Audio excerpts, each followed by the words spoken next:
A very good morning to you, traders. Here we are on Wednesday and getting over some of the data that we had yesterday, going over some of the lines that we got from the central bankers and other news and bits and pieces. Not too much going on news-wise, but a few key points, obviously, from the US. We'll start with Japan quickly. We had some surveys out overnight, indexes, the Tankan. Manufacturing dropped to a 15-month low, came in at 5 versus 11 prior. Non-manufacturing came in at 13 versus 8, so there was a rise there, but that manufacturing dropping to a 15-month low, as I say, not exactly great news in that sector for Japan. GDP was out for Q1, came in slightly better than expected, minus 0.2 on the quarter versus minus 0.4 expected. The prior quarter was 1.1%, so it confirmed the drop over Q4, but not as bad as expected. Same for the quarter-on-quarter annualized number, came in minus 1% versus minus 1.8% expected. Prior there was 4.6%. Over to the Australia, and we've got the Q1 wages numbers, which is a big thing for the RBA. That's one of their metrics for whether rates are going up or not.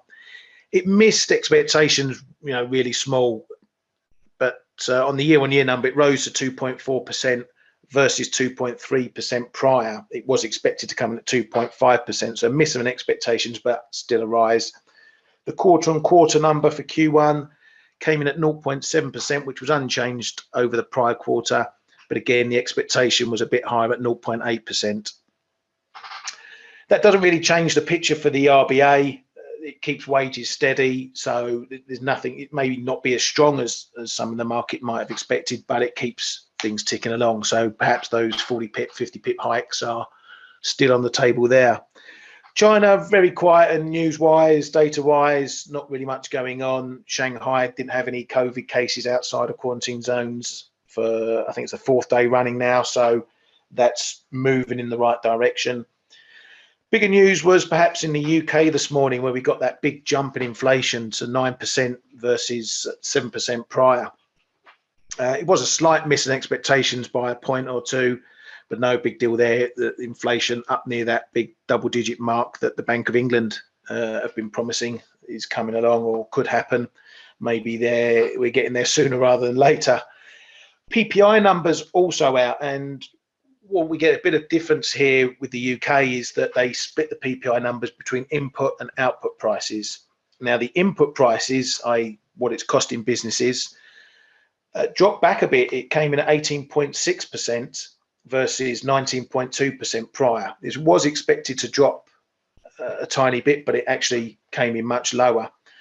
That was for the input side. As I say, on the output side, prices rose to 14% versus 11.9% prior. Now, this gauge between input and output prices is useful for me because it tends to show the pass-through of inflation. So if producers are paying more for their input costs, their input goods, it shows on their output prices if they're passing those prices along.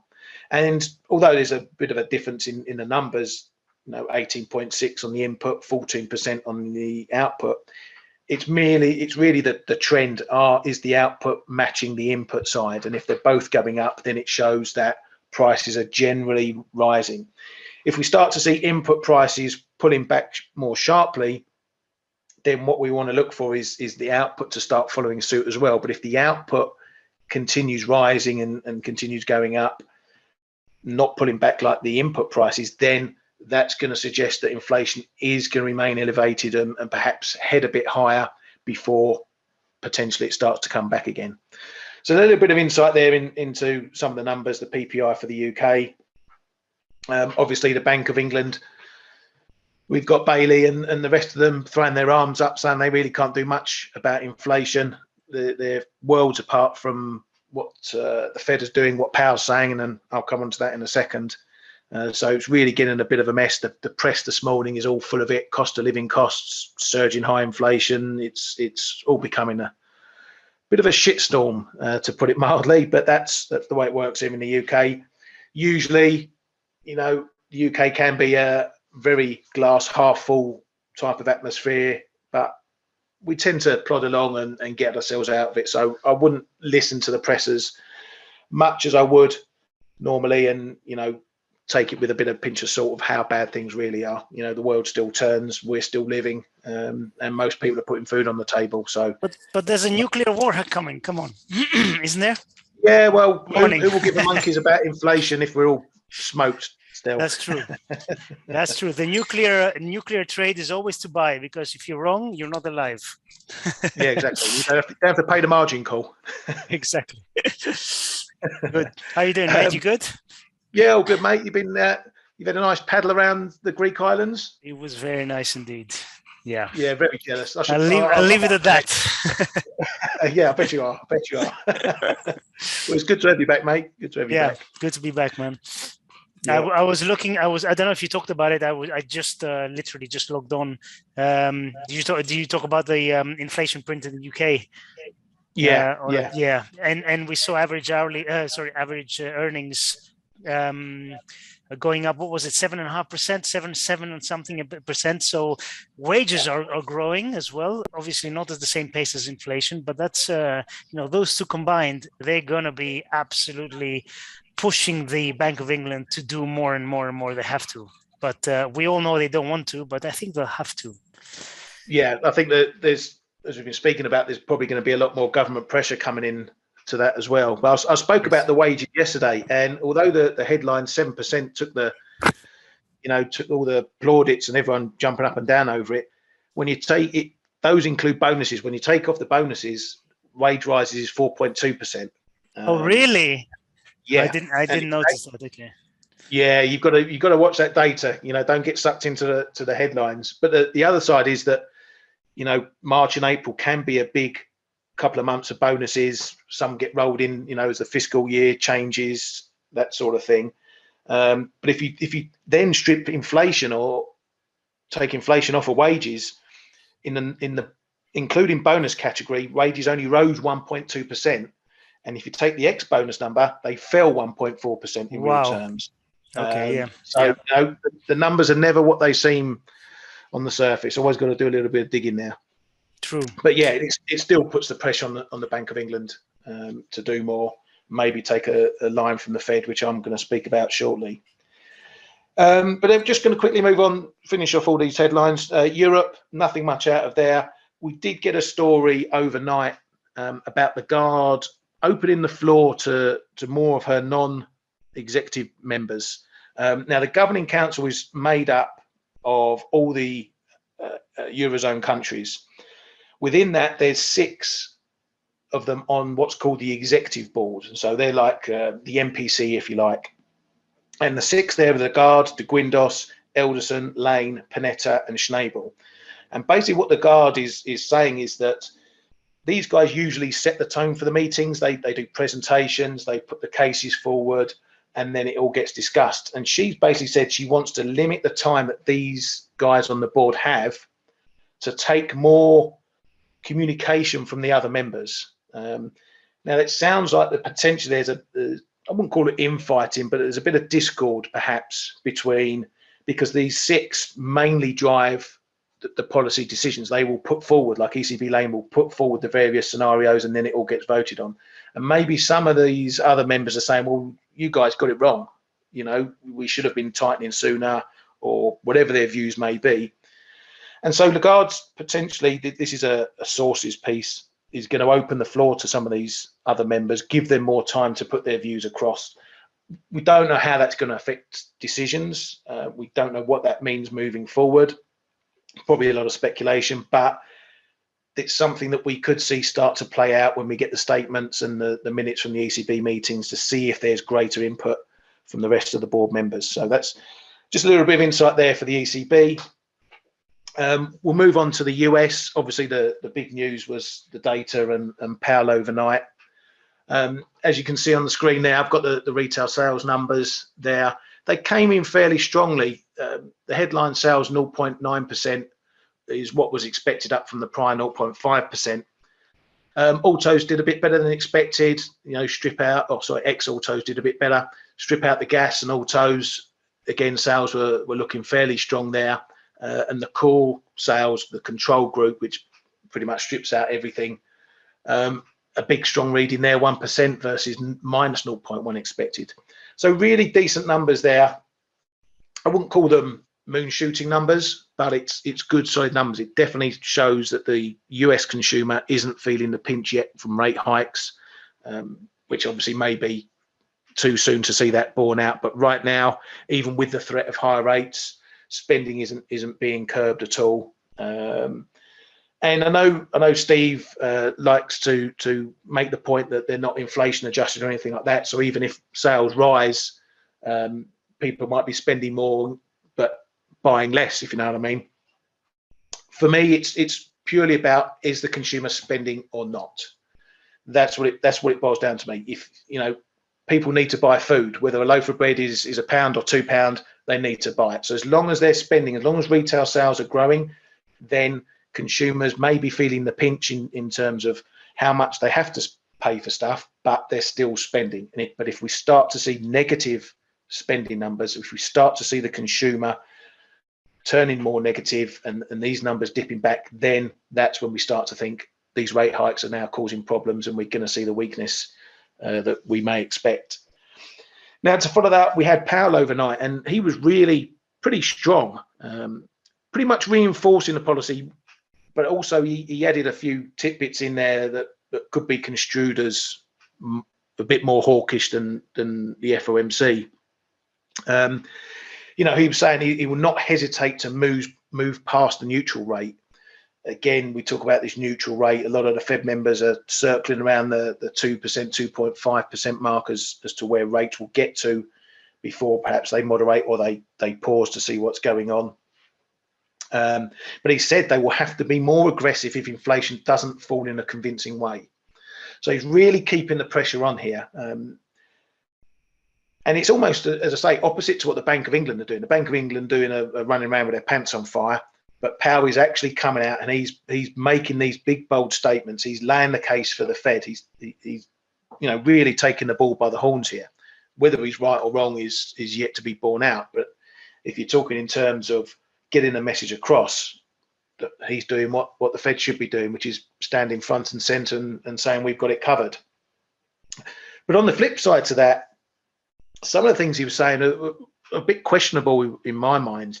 He said we will have to slow growth to bring inflation down, potentially hitting the jobs market. He expects job losses to come. Now, this is a Fed whose mandate is stable prices and full employment.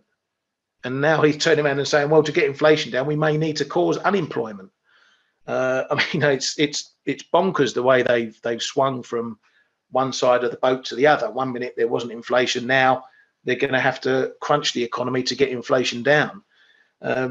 So I'm not sure whether we're going to get some political fallout from that. That's not something that Biden and his party want to hear, that the central bank may actively look to raise unemployment and lower GDP. That's on a political basis, that's it's madness. But he says the neutral rate of unemployment, the neutral unemployment rate may be well above 3.6% that it is at currently. Didn't really put a number on it, but as I say, they're expecting it to go up, or they need it to go up to try and take the pressure out of these wage gains. So hawkish in the main, really strong in reiterating their stance from Powell there. And we'll have a look now at how that's been reflected in the prices. I don't know if, Kay, you want to add anything to what Powell said up? Yeah, hello everybody. He was talking about a couple of ticks in the unemployment, but indeed the way it came over at a certain point was absolutely very hawkish in his in the way he was chatting about the unemployment rate being way neutral, might be way above what it was before. And especially going beyond neutral. As you were saying, people widely expect 2.5%. And then overnight, just to add on to that, overnight Evans came out and he said that they will have to move to neutral, but he thinks that afterwards they will scale down on the rate hikes from 50 to 25 BPs, which had a little impact on the dollar yen right as he spoke. Dollar yen came down like 30, 35 points, and then well, took 3/4 of it back, really. Yeah. But just yeah, that exactly. about Powell. Yeah. We'll look at the prices in a moment. Just moving on to some of the other things. Well, just looking at the day ahead, really. Not too busy on the data front. If you're on the ForexAnalytix platform, you can grab the calendar here just to see what's coming up. We've got the US MBA Mortgage Bankers Association numbers coming out today. This is a small weekly data point, and we've been watching it for some months now, probably since March, and it's been in a really negative trend at the moment. And I've been waiting to see if we're starting to see that filter into some of the main numbers. Now, as you can see here, we've got the building permits and housing starts. So before that, we get this MBA number. I'm going to be seeing if there's more weakness there. It's definitely being affected by rate hikes, because in this data, there's what's called a 30-year effective rate, which is an interest rate that gets applied to mortgage securities and stuff. That's been running really high, and we've been seeing refinancing activity drop, purchasing activity drop. As I say, a small number on the week, but it can show that there's going to be weakness coming into the housing market. And we actually saw that yesterday. It's not on this calendar here, but we had that on the Flow news stream. Just take you back here. And yesterday we got the NAHB Housing Market Index, which had a pretty big drop. This thing usually moves a couple of points at a time, and it dropped to 69 from 75. And this is May data. So this is perhaps the first of the new month, and it's potentially flagging the weakness that we've been watching in the NBA. We can see that sales in single family homes were down. 6-month expected sales were down, 10 big points. Buyers down. These are not good numbers, and it's potentially flagging one area where rate hikes are having an impact. And as you guys and girls know, when looking at the fundamentals and dealing with central banks, the impacts are usually always felt first at the consumer level, and that makes housing part of that, because that is where you get a rush for people to get into mortgages, refinance if they know rates are going up. But also, if there's a squeeze put on, then people are less inclined to move. It becomes more costly to move. Mortgages, you're going to be paying more. So housing activity is one area that we can see being affected by rate hikes pretty quickly, pretty sharply, and thus it feeds into potential worries over the consumer. So we've got that today with the MBA and the housing starts and building permits number. We'll see there. These data's for April, so it's still a month behind. So we may not start to see some of this coming through like we did from the NAHB. It could be possible that we start seeing that coming through in May. But something to keep an eye on coming up. We've also got Canadian CPI coming in, obviously big for the Bank of Canada.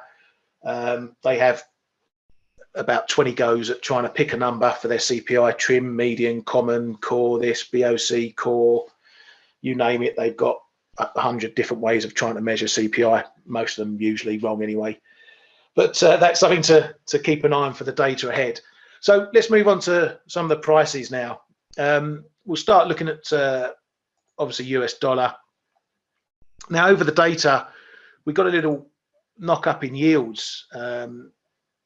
We've been sitting watching this sort of zone around here. Yields not really doing much, but they got the kick up on the data, where the data was fairly strong, but it couldn't hold on. It wasn't a big move, as I said on the data. Decent numbers, but nothing. You're going to go, wow, that's amazing. Nothing that's going to cause the dollar to rip. But we did see a move up. We saw a pretty small move in some of the dollar pairs, which were looking fairly strong. Dollar yen had that little run up to 129.80, but in the grand scheme of things, again, it's not really going anywhere. We seem to be finding a small range in amongst the bigger range. So we've got this sort of, let's call it the 121, 127, 131. And just here, you know, we're finding ourselves a little bit of a middle range in the bigger range. We got up to this 129.80, which is a not a level that I have marked to trade per se, but just one of those levels that's been a bit pivotal. While we were above it, we held above it. When we've come down below, we've held below. I was looking for a move into the 130s for a potential short, but we didn't get up that high. As I say, the move really in the dollar wasn't that huge. Just one yeah, more on, on this yen. I thought that the speed coming back from that when we touched this 129.75.80 yesterday was quite rapid. We had this spike from 129.5-ish up to 129.75.80, and then the whole thing reversed, and all yen crosses came down at the same time. It does look like some people are perhaps trying to play this range right now. And one of the big boys must have come into the market and hit everything at the same time. And the algos got overloaded, and we saw a pretty swift move back down to 129.10 around. It was a pretty rapid move at the time. So it does perhaps tell us that there's people waiting up there to take some profits on stuff. Yeah, and that was our thinking going into yesterday in the data. You know, I said I'm looking more to hit a dollar move higher on good numbers than buy a dip, because we know the Fed is leaning that way. And it was definitely the way the market was trading it yesterday, right? All dollar rallies got very rapidly sold into. Yeah, and that pretty much says that, you know, the Fed is priced. And even with Powell being more hawkish or slightly more hawkish last night, throwing in a few extra tidbits, you know, we're still lower in dollar yen. Yields are down off the highs, up near 3%, and we're back down again. So, you know, unless the Fed changes, unless the Fed turn around and say, right, the next 3 meetings we've got 75 pip hikes, the market is not going to be buying the dollar on the Fed expectations. We're priced. We're probably as priced as we're going to get for the foreseeable future. Yeah, that means if you get these dollar rallies, they're going to get hit, because the market says, okay, we know where we're at. We don't need to push it high, so we're going to hit the rallies. Doesn't mean we're going to break any new ranges, but you just have to know which way the wind's blowing now. And then now the emphasis, if the Fed is all priced, you've got to look at the others. What's the ECB doing? What's the Bank of England doing? What's the Bank of Canada doing?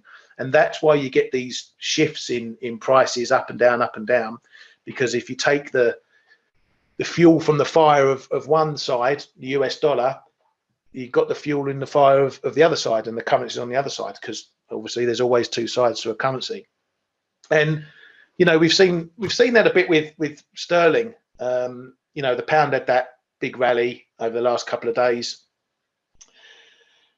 We said this morning that potentially there was some of that M&A action in the price on the hourlies. In the morning we saw the price getting bumped up. You take away, again, talk about fuel, you take away that fuel from a rally, and then one of your support reasons has dropped out, that you haven't got that buying behind. And the other side is that you hit these big levels. 125 was the bigger level. We had the market at 124. 125 is the fib. And I mentioned it yesterday, that it's just come out. Let's just stick it on a daily. Let's just come out a bit. So as I said yesterday, usually I take these fib patterns off after they've been broken, and we broke through that 61.8, but I left them in there this time because they are levels on their own. And what did we do? We slammed right back into it, and that marked the high yesterday into this morning, even with the CPI numbers. And that's what you got to look at. You've got to read this price action if you're trading it. You know, inflation came out 9%. Bank of England may be forced to hike higher. We couldn't break 125 again. It doesn't come any clearer than that when you're looking at trading.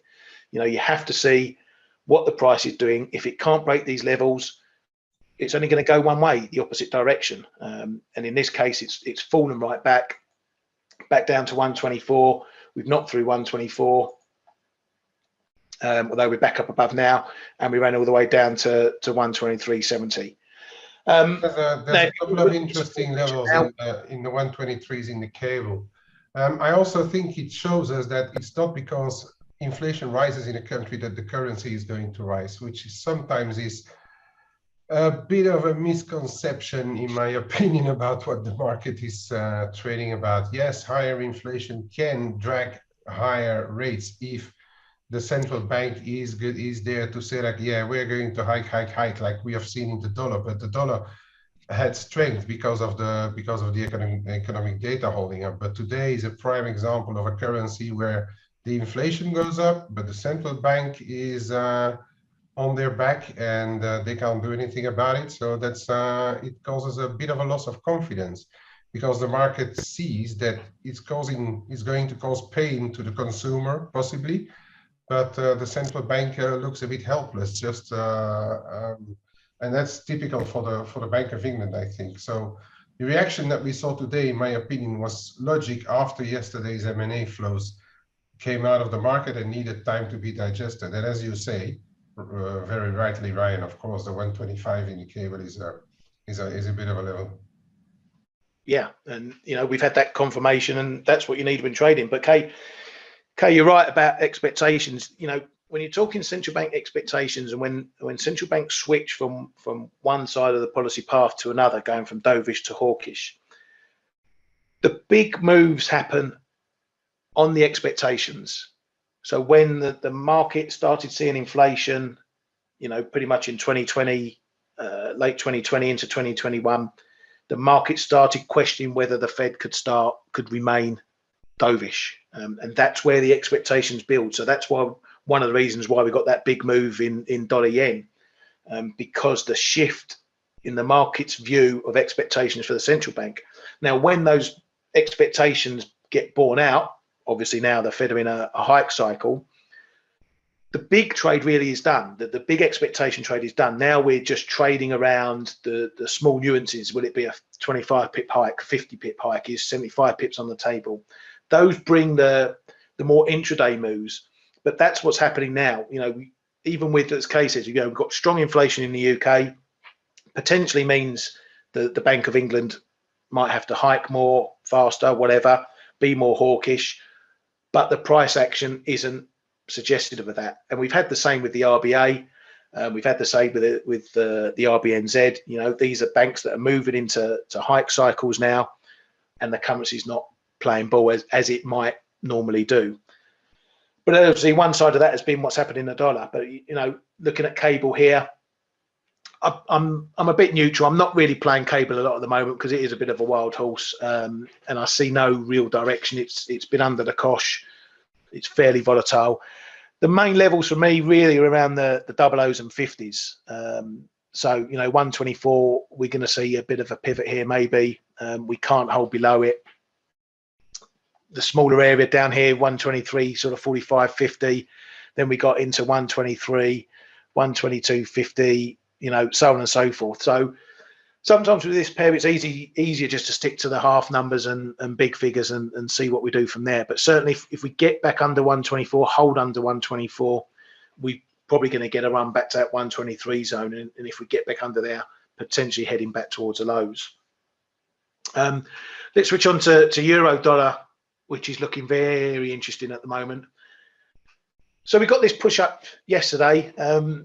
Didn't quite get as high as one of the areas I was looking at, sort of between 60 and 80, the first zone before we start heading into the 106s. Got a little bit of a small pivot zone here, an S&R zone that I highlighted yesterday in our chat room.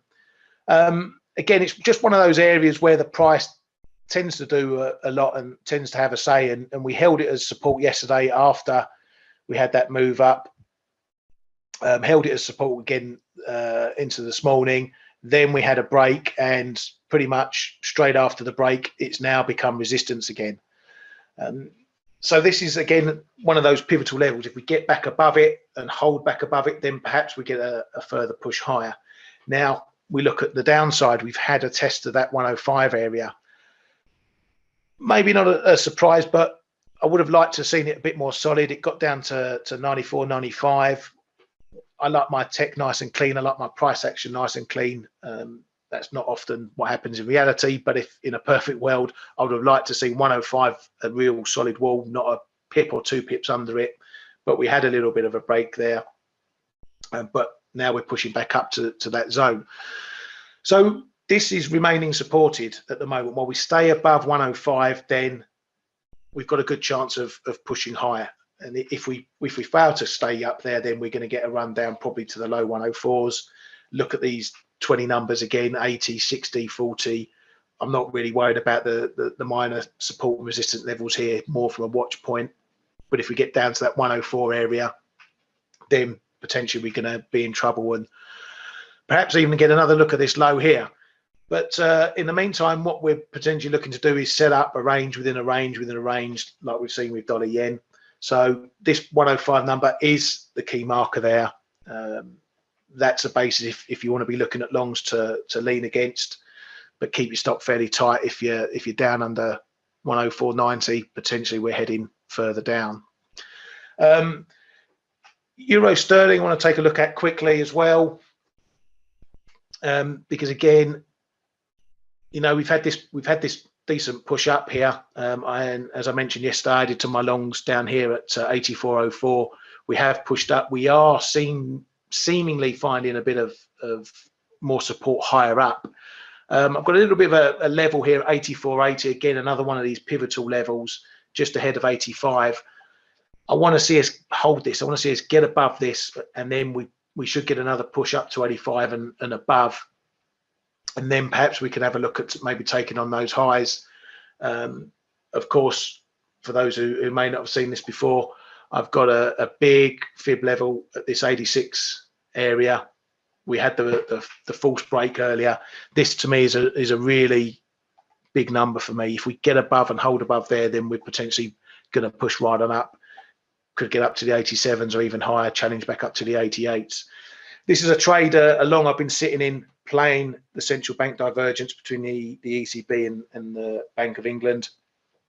At the moment, it's doing okay. While we're above 84, at least, I'm happy. If we do get back below there, then potentially looking at the low 83s again. But I want to see this really holding some decent support up here around 84.80, get above 85, and then we'll get a push on.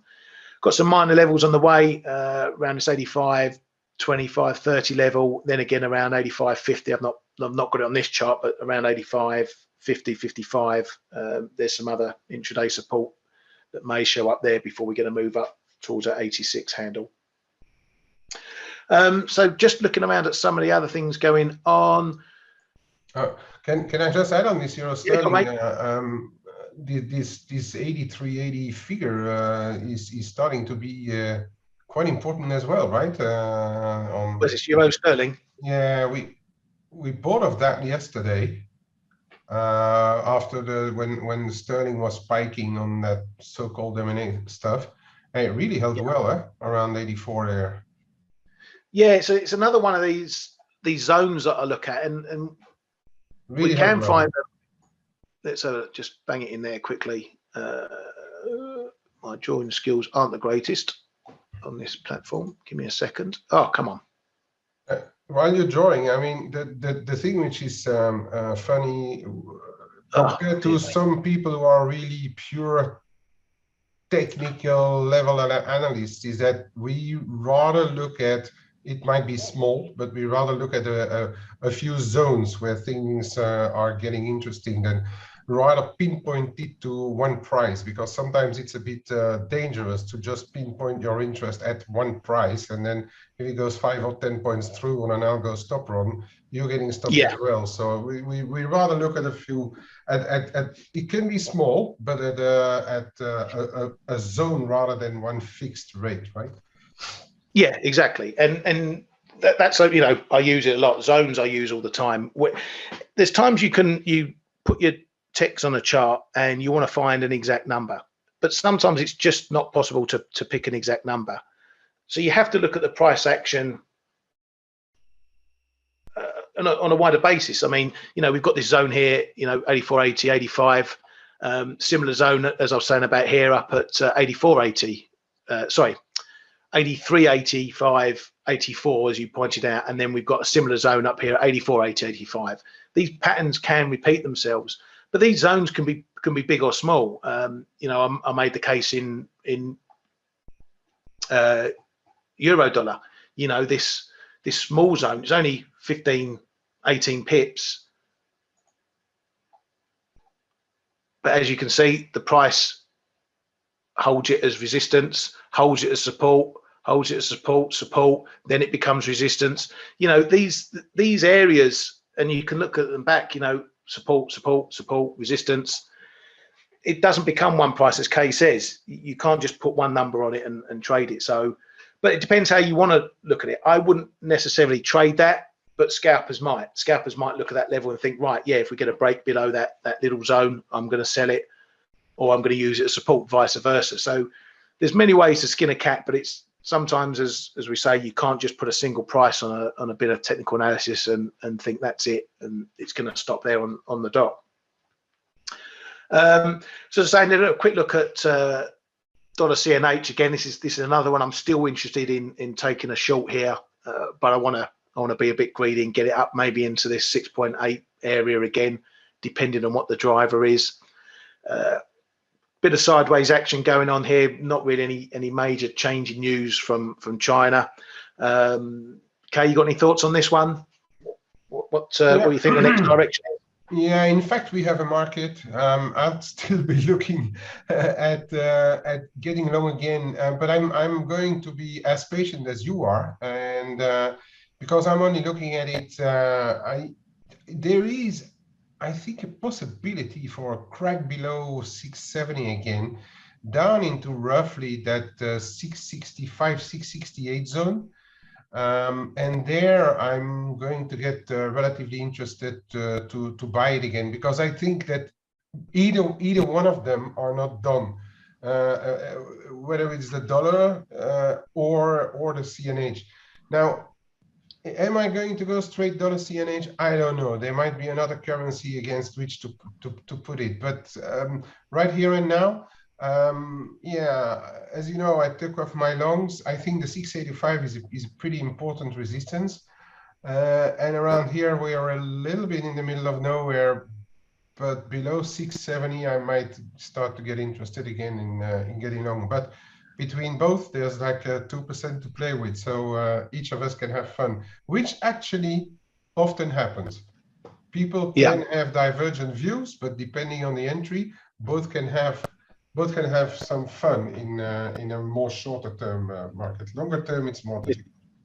It's like it can be like a relay race sometime. You know, you can go buy it below 670, and I'll go and sell it when it gets up to 685, and we can both make money. That's the fun of trading. Exactly. But, two different views and both make money. But I agree with you that it looks a little bit, at least the move that we just saw looked stretched above 680 and was starting to lose steam, because the rest of the dollars also were trying to turn, right? So and I still think that if there's a chance for the dollar to correct, the second part of May where we are in now, with a bit of uncertainty into the next central bank meetings, and we still haven't started QT. That's important, because there was a question about stocks. Can I just go on that, Ryan, or you want to move? Yeah, go ahead, mate. Yeah. Okay, so there was a question about stocks and why stocks didn't go down on a hawkish Powell yesterday. I think the main reason is because all the liquidity that the Fed and the central banks injected is still in the system right now. So the people and the funds and the hedge funds and the asset managers are still working with that money.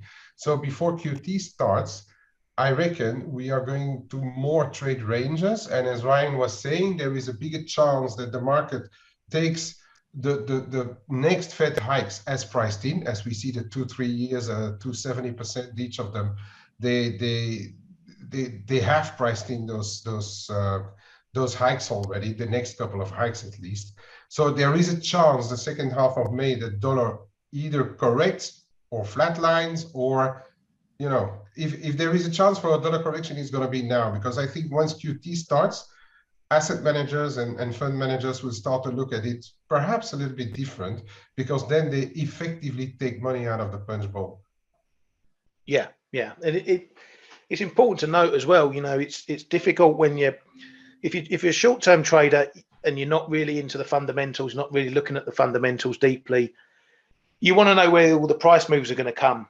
But for traders like us who look at the fundamentals, it is a question of sometimes looking at the calendar. You know, we could well see a lot of sideways action going on until the latter part of May, even into the half of the year. You know, June, July, August, before the Fed get to their neutral rate. Let's call it 2.5, 2.5, 2.25, 2.5%, whatever they decide, and then we have to wait to see what they do from there. Are they going to continue hawkishly? Are we going to get more 50 pip hikes? Or like Evan said last night, do they get to the neutral rate and then scale down hikes to 25 BPs? And that's when we should then get the next shift in markets, because then the market will reprice what the Fed is going to do from that point. So unfortunately for a lot of trading, it is a waiting game. It is for knowing where you're at. Fundamentals, it's sometimes it's a bit of a long waiting game, because timing can be much more important than price. Yeah. So we know what we know right now. We don't know what we don't know in 2 months, 3 months time. But that's the fun of fundamental trading. What we do in the chat room is throw out the scenarios. What might happen over the next couple of months? What is the data telling us? What does the housing starts tell us today? What does the NAHB tell us? What does non-farm payrolls tell us? And from that, we can build an idea or trading strategies between what the Fed may do. We have an idea, or our estimations, what the Fed may do once they get to that neutral level. Will they continue hiking? And that's all part of the fundamental pitch, and something that we talk about a lot in the room. So if you are in our chat room, please come along, and if you've got any questions, pop into the Flowonomics room, as it's called, and you can come and see what we get up to there. You can ask some questions around there. And speaking of questions, right, let's have a look at what some of you guys are asking. And as I've mentioned before, I want you to give me some questions. I want you to throw some questions at us, ask anything you need to know, whether it's about markets, whether it's about fundamentals, whether it's about how you trade. Let us know. We want to answer these questions. See Harewood there, he's got a question. Wasn't the Fed looking at June for QT? I think that is the time they're going to, at least we should get some indication of what they're going to start. Have we got any rough numbers on it yet, Kay? It's the 47.5 billion. So they're going to scale down 47.5 billion for the first 3 months, and then 3 months later they are planning to go to 95 billion, which means that it's like in 18 months or so we are going to have undone quite a bit. Not all, of course. They are never going to go back to pre-crisis levels, but we will have scaled back quite a bit of the urgent stuff. So, and if I'm not mistaken, the real start date is the 6th of June, but I need to confirm. Yeah, and we have to remember that the Fed isn't going to really do anything that's going to disrupt markets majorly. They don't want to see stock markets crash. So although they may be talking big numbers, they are going to manage it in a way that is, in their mind, going to keep it fairly smooth to market distortion. It's not going to create any big panics or anything like that. But as we said, it still won't stop fund managers thinking that the punch bowl is actually disappearing tomorrow and we need to do something about it. So we don't rule anything out. That would really crash the markets. Yeah, exactly. That'll be fun. Yeah, don't want to be long into that. Arif is saying, looking at the footprint helps. Is price action, as Paul instilled into us? Yeah, price action is hugely important. But what I hear from a lot of traders who say they're purely technical based. Sometimes some traders use that as an excuse because they don't understand fundamentals, or they say news doesn't matter. It's all about the price action, which is a bit of a misnomer, because sometimes it's a news headline or a data point or a Fed head or a meeting that creates the levels on your charts. If Powell comes out today and said he's going to hike rates tomorrow, you're going to have a support level in something like dollar yen, because it's going to shoot higher from there. And now that number all of a sudden becomes a bottom, because that's where Powell spoke. 6 months time, it's just going to be another level on the chart. But what a lot of people don't realize is some of the levels that are created on your charts come from fundamental news, headlines, big headlines, data, that sort of thing.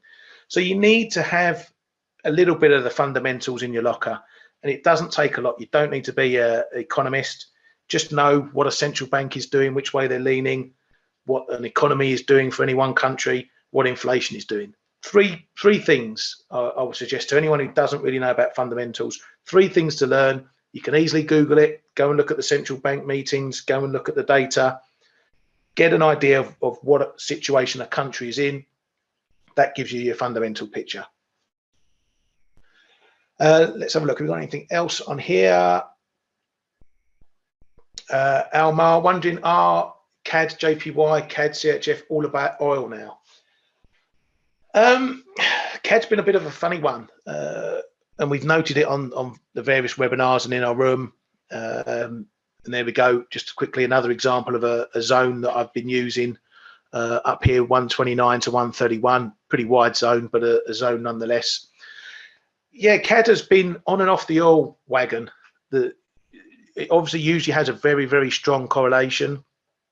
Over the last, maybe month or so, it came off that correlation, or the correlation dropped, because there was so much going on the dollar with the Fed and all these expectations and what they're going to do at the last FOMC.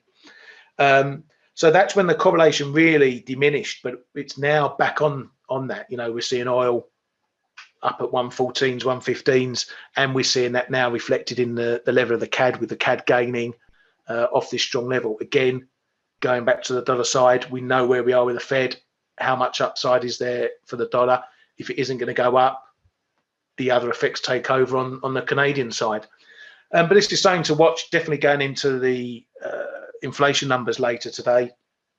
If we get a good strong reading there, then that's going to embolden expectations for BOC hikes. Should see another push lower. Maybe we get under that 128 and have a look down towards the 127 area. Conversely, potentially I'm going to be looking at a short if the numbers are bad and we see that jump up back into that 129 zone. Probably 130 is a stretch too far, but I would definitely potentially be looking at shorts if we get up into that zone again, see what happens thereafter. Right, anything else? News does matter, says Luke. Yes, it does. Luke is a good friend of ours who works at Live Squawk, so he's plugged into the news headlines all day long and has the pleasure of squawking them out in his dulcet tones. Brian, do you think euro and pound still have that anvil around its neck? Is that enough for a new bottom? I think the pound definitely had an anvil around its neck. That over the last few weeks we've seen that. It's dropped sharply, as I've been saying before. It's sort of been the poster boy for everything bad that's going to come from higher rates and high inflation at the moment, stagflation, all that sort of thing. Has it been taken off? Not really. I think it's been lightened a touch, and the price action suggests that. But if we can't sustain the move that we've seen over the last couple of days, then we're back down to the lows. Then the anvil is firmly around the neck, and we're going to head back down there, potentially even worse, maybe get a move to the 120. But on a price action basis, we've got a top here at 125, and we've got the lows here at 121.50. There's your range. Use that as your guide. If you want to play around in the middle, pick your levels, fine enough. Otherwise, have some patience, see what happens down here. Look at longs if we look to hold that level. Conversely, the more we play inside a range, the more we test and hold these edges, the greater the chances are of seeing a decent break if one happens. So then you start to look at maybe a break trade long above 125, a break trade short below this 121.50 area. Play it simply. You've got levels, use them. Let's have a look. Anyone else got anything to throw in? Yeah, Ryan. John. John, yeah. Yeah, go on, mate. On the while we're on the sterling, it's an interesting question. Which one? The last one. Why, with Northern Ireland and Boris positions suspect and dollar strength, why has the pound rallied the last few days? Okay, John, we've spoken about that at the start of the show. There's been a couple of factors. There's first of all been a bit of news. Then what was it? Yeah, the market must have ran quite short sterling, hammering it over last week. And then yesterday there was talks about an M&A deal, which has been made public last Friday. UAE buying a stake in Vodafone, where the FX might have been done yesterday, which accelerated the whole thing. The whole sterling rally yesterday, putting the market really short. So that thing is now gradually going out, and sterling is stabilizing. I hope that answers your question. Yeah, and also we got good jobs numbers as well. Solid jobs market. We obviously got that wage jump as well. Yeah, that was yesterday indeed. Yeah. Yeah, no real signs that the UK is heading for a fiery abyss, like some are saying. So again, you take out the pieces of why the pound needs to fall or was falling, and that's why you get a bounce. But as we've been saying, two sides of the currency, the dollar, we've seen weakening across a lot of pairs, a bit of risk on coming in early part of the week with the China easing in Shanghai of potential lockdowns and stuff. So, you get these gyrations. Yesterday, everything was looking strong. Friday, the pound was looking like it was going through the floor. Now it's looking like, yesterday it was looking like it was going to the moon. Come into today, the pressure, the air's come out the tire a bit. We're a bit more neutral right now. But at the end of the day, it doesn't matter what the news is, where we're going, trust the levels. You've got printed on the chart right there. You can't get it much cleaner than that. Decent support, decent resistance. That's all you need to trade. Mark wants to look at the Dow. I'll have a quick look. If I've got it on here. Where are we?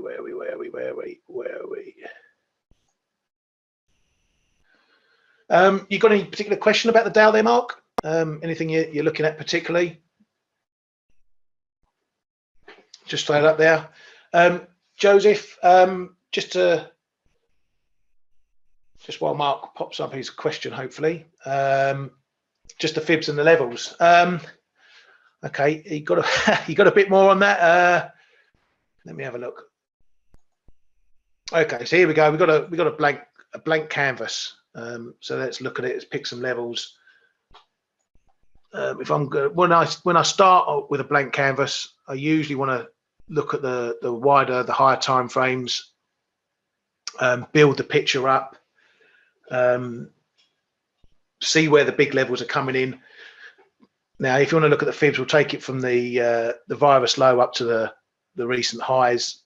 Got a long way to go to get back to at least the 38.2 of that move. So a long way to go from where we are now before we can maybe start considering that this big bounce is going to reverse. So that gives you a key level. What I like sometimes about fibs is when it matches off with some prior support or resistance areas, and we got a little bit of an area down into there around about the 129, the 29,670 sort of area. If you look in the other way, because then what you can do is come in a bit closer, start to build the picture up a bit more. So let's have a look at this.